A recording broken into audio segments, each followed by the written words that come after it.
I want you to look at this bill. You order food on Swiggy late at night, you find a paneer biryani for 380 rupees, you tap on it, you go to pay, and by the time you reach the payment page, that 380 rupee biryani somehow has now become a bill of 480 to 500 rupees. So the question is, where did that extra 100 to 120 rupees come from? See, there is a delivery fee of around 40 rupees, a platform fee of around 17 rupees, packaging charges of around 25 rupees, and GST on top of all of that. And if it is raining or if it is peak dinner time, then there is a surge charge added to this as well. And that's not even the full story, by the way. All of these charges are sitting on top of a price that is already higher than normal. The same paneer biryani, which is listed at 380 rupees on the app, is selling for around 290 rupees on the menu card at the actual restaurant. So here's the thing, somewhere along this way, ordering a meal at home has started to cost us a lot more than walking to the same restaurant and eating the exact same dish there. And that gap has only widened in the last few years. Now, you would naturally expect a company like Swiggy to keep pushing these charges higher and higher because that is exactly how they make money, right? But here's the thing, Swiggy has gone and done exactly the opposite. A few months ago, they launched a second food delivery app called Toing. And on Toing, similar food from the same restaurants come without all of these extra charges, just at a small delivery fee. Now think about that. This is the same company that got rich by charging us these fees, and now they have built an entirely new app to remove them. And mind you, no company would do that without a very strong reason. It would only happen if a company is worried or it is scared about something. So then the question is, what is Swiggy so scared about that it is willing to launch an app that eats into its own food delivery business? That is what I want to talk about in today's video. My name is Anurag Bansal, and let's get into it. See, there are three things that we need to understand here. First, why does the same food cost so much more on the app than at the restaurant? Second, cheap food was always possible. So why are companies like Swiggy suddenly rushing to sell it right now? And third, and possibly the most interesting one, how exactly is Swiggy pulling this off without really ruining its own food delivery business? Let's start with the first one, which is why does the same biryani cost 380 rupees on Swiggy plus all of those charges, but only 290 rupees in the restaurant, even though the restaurant is also paying staff salaries, rent, electricity and everything else? To understand that, we need to see how Swiggy makes money on every single order. See, there are two sides to it. The first side is the restaurant. See, when a restaurant lists on Swiggy, it pays Swiggy a commission on every single order, which is roughly around 18 to 28% of the order value. So basically on a 380 rupee biryani, at roughly around 25%, a restaurant is paying Swiggy approximately 95 rupees. The second side is our side, which is the consumers. See, we pay the delivery fee, the platform fee, packaging fee, and a dozen other small fees. Now, if you notice, both of these numbers grow with the size of the order. For example, a 600 rupee order will earn Swiggy far more commissions as compared to a 200 rupee order, even though delivering the two of these orders costs practically the same amount of money for Swiggy. So because of that, Swiggy as a company is naturally inclined towards bigger orders because that's exactly where more money is. And that is why for many years, the entire app was built to make us order more. It showed us combos, tempted us to add a dessert or a cold drink, and offered free delivery if we just added one more item. And it worked. Swiggy's average order value for food delivery went from around 350 rupees in 2020 to more than 450 rupees today. But here's the thing, it came at a cost. See, when an app is built around 300 to 500 rupee orders, people like you and I will not really use it every day. And the reason is simple, nobody wants to spend that kind of money on food delivery every single day. In fact, as a country, we barely eat outside.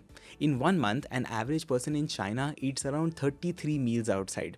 In the US, that number is approximately 27. In Singapore, it is around 19. And in India, that number is just 5 meals per month. So food ordering was never really a daily habit here. It was a weekend thing or a special occasion thing because doing it every day is simply way too expensive and we do not have cheap and convenient options available to us. But now also think about the opportunity in this. See, there are millions of people in India who eat lunch or dinner at a college or office canteen. There are so many students who make Maggie in their hostel rooms at night, and there are so many people who eat, let's say, a samosa or a vada pav with their evening chai and call it a dinner. Now for these people, ordering a 400 to 500 rupee meal every single day is just not practical, right? But opportunity wise, that is a huge amount of everyday hunger that food delivery as an entire service has never managed to touch. And it's not because the demand is missing, it is because the price has always been so high that it could never become a daily habit. And that is exactly the market that Swiggy is trying to go after with its app Toing. And it's not just Swiggy, by the way. Rapido has done the same thing as well with its own food delivery app called Only. But before we get into why all of this is happening right now, let me quickly tell you something slightly funny. So I recently bought this new pair of earphones from Apple, and one of the biggest reasons I bought it is because the mic basically sits closer to my mouth, which makes it easier for me to use this app called Whisperflow. Now that is the level of addiction that I have with this particular app. So Whisperflow, for your context, is a voice to text tool, and the reason why I find it so addictive is very simple. Most of us think a lot faster than how fast we type. So the AI tools that we use right now, even though they are really fast, what is slow is us. We are the ones that take time to get what is on our head to our screen. But Whisperflow completely removes that friction. You can simply turn on Whisperflow and start speaking, and it turns everything into clean, properly written, formatted text in whatever app you are typing in. And by the way, that whatever app part is very important, because think about it, ChatGPT's voice feature works only inside ChatGPT, and Claude's voice feature only works inside Claude. But an app like Whisperflow basically works across all apps, so all the context and learnings get shared across. In fact, given how obsessed I personally am, let me very quickly show you two of my favorite features of this. The first one is the dashboard. See, this basically learns the words, names, spellings and phrases that you commonly use, so you do not end up making the same mistakes each and every single time once it is corrected. Take a look at this. I simply correct a misspelling and it gets stored there forever, and it never ever makes that mistake again. Second one is snippets. Check this video out. Subscribe. It basically converted this shortcut prompt into a regular prompt that I just created. Now honestly, sponsorship aside, I have written more than 9 lakh words using Whisperflow so far, and it has really changed the way I work. And by the way, here is something very special. Whisperflow is giving away 2 months of free trial to everyone who uses the link in the description or the pinned comment to give it a try. So please do take advantage of this opportunity and check it out. Now coming back to Swiggy and Rapido, we were talking about how cheap food was always possible, right? Everyone always knew that if you drop the price, more people will end up buying. So then the question is, what is so special about right now that both Rapido and Swiggy suddenly want to get into the market? To see that, we will have to go back to how this commission model started in the first place. In the early days of food delivery, imagine a platform like Swiggy or Zomato walks up to a restaurant owner and says, pay us a fixed amount every single month, and in return, you will get access to our platform and all the orders that come through it. Now here's the thing, the restaurant owner would obviously hesitate, right? Because there is no proof of concept yet.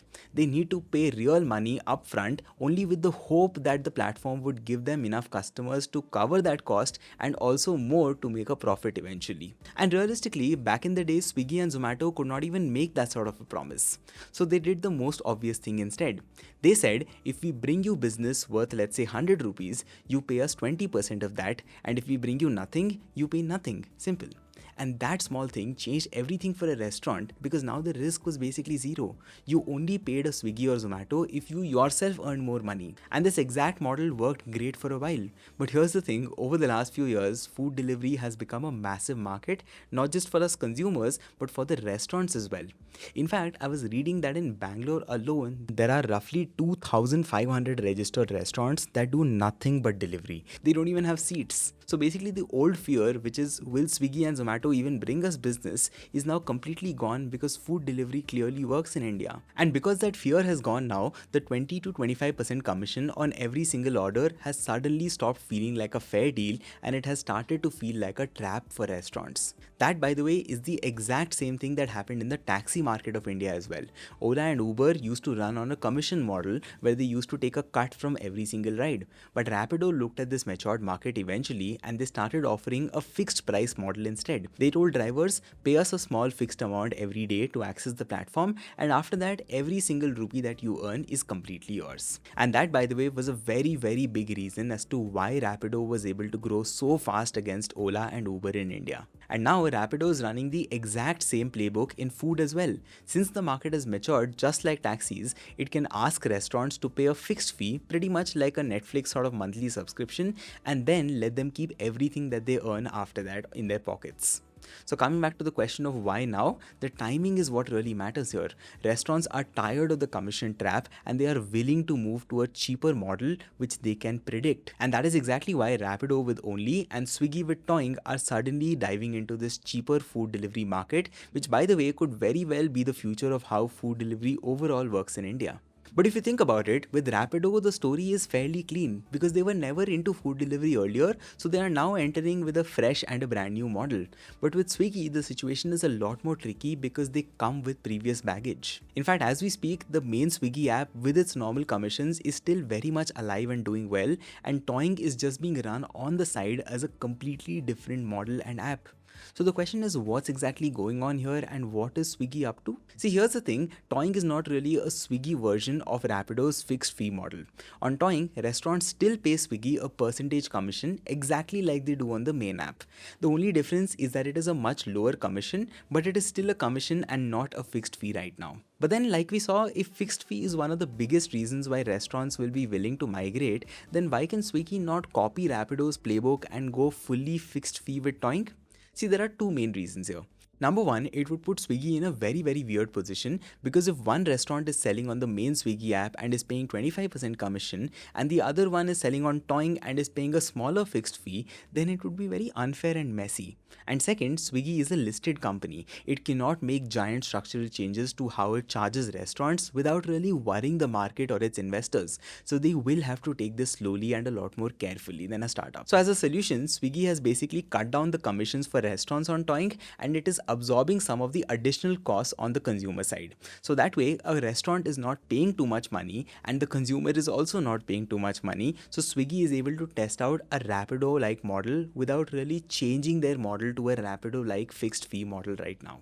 Also, by the way, what is really interesting is what Zomato is up to in the middle of all of this. They are basically doing the exact opposite of what both Swiggy and Rapido are doing. They are doing nothing. In fact, Zomato's CFO has openly said that he does not understand why Swiggy is even bothering with Toing. He says that he does not see any reason or logic to it. But at the same time, he also says that if the model does take off, then Zomato will be watching closely and they will copy the same model to get into the same service. So yeah, broadly speaking, whether or not this cheap model of food delivery actually works or not, only time will eventually tell us. But coming back to the question that we started this video with, Swiggy is not really creating its own competition for no reason. It is scared of losing this new cheaper delivery market and it is so scared that it is willing to build an app against its own business just so that no one else is able to disrupt it tomorrow. And the very fact that these kind of structural changes are happening in a business that we thought was largely settled between a duopoly between Swiggy and Zomato is, I think, very interesting. It's almost like a reminder that no business is settled in today's day and age. That's it from my side in today's video. I hope you enjoyed this and maybe learned something new from it. If you did, I would love for you to subscribe to my channel because it keeps me motivated to make more such business and marketing related breakdowns for you. I'll see you in the next one. Bye bye.